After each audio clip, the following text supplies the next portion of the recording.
ৰাজ্যজুৰি অব্যাহত আছে বানৰ ভয়াৱহ পৰিস্থিতি।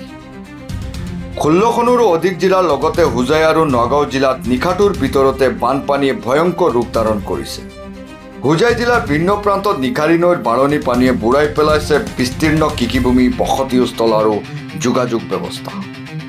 যমুনামুখ সৰুপথাৰ সংযোগী পথৰ ওপৰেদি তীব্ৰ সোঁতেৰে বাগৰি গৈছে বানৰ পানী। ফলত অঞ্চলটোৰ যাতায়াত ব্যৱস্থা গুৰুতৰভাৱে ব্যাহত হৈছে। বিপদৰ আকাংক্ষা থাকিলেও বহু স্থানীয় লোকে বাধ্য হৈ বুকু পানী ভাঙি অহা যোৱা অব্যাহত ৰাখিছে। প্ৰতিটো খোজতেই আছে দুৰ্ঘটনাৰ আকাংক্ষা। ইফালে যমুনা নৈও ভয়ংকৰ ৰূপ লৈ বিস্তীৰ্ণ অঞ্চল প্লাবিত কৰিছে। যমুনা নৈৰ মাথাউৰিৰ ওপৰেদি পানী ওফন্দি বৈ যোৱাত বান পৰিস্থিতি অধিক জটিল হৈ পৰিছে। আনহাতে কপিলী নৈৰ পানী স্তৰো ক্ৰমাগতভাৱে বৃদ্ধি পাইছে বুলি জানিব পৰা গৈছে। অধিক বৰষুণ অব্যাহত থাকে তেন্তে আগন্তুক কেইঘণ্টামানত বান পৰিস্থিতি আৰু অধিক অৱনতি ঘটাৰ আকাংক্ষা প্ৰকাশ কৰিছে স্থানীয় লোকে। প্ৰশাসনে নদী কাষৰীয়া আৰু নিম্ন অঞ্চলত বাস কৰা লোকসকলক সতৰ্ক হৈ থাকিবলৈ আহ্বান জনাইছে। অতি প্ৰয়োজন নোহোৱাকৈ বানপানীৰ মাজেৰে যাতায়াত নকৰিবলৈ অনুৰোধ জনোৱা হৈছে।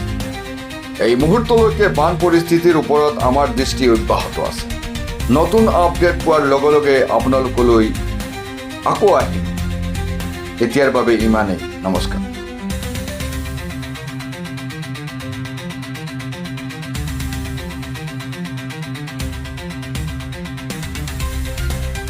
ৰাতিপুৱাৰ পৰা পানীটো অলপ বেছি ধৰি আছে। পুলিচ বাহন অহা নাই, একো অহা নাই। মানুহ বহুত হেৰি কৰি গৈ আছে, কষ্ট কৰি গৈ আছে মানুহবিলাক। আৰু কি ক'ম আৰু হা ঠাইডোখৰৰ নাম কি? ঠাইডোখৰ নাম হ'ল নগাঁয়া পাম। যমুনামুখ আৰু সৰুপথাৰ অঁ, যমুনামুখ নগাঁয়া পাম। যে পানী বাগৰি গৈছে নেকি ৰাস্তাৰ ওপৰত? অঁ, পানী পূৰা বাগৰি আছে এতিয়া ৰাস্তাৰ ওপৰেদি। গাড়ী বন্ধ হৈ আছে এতিয়া।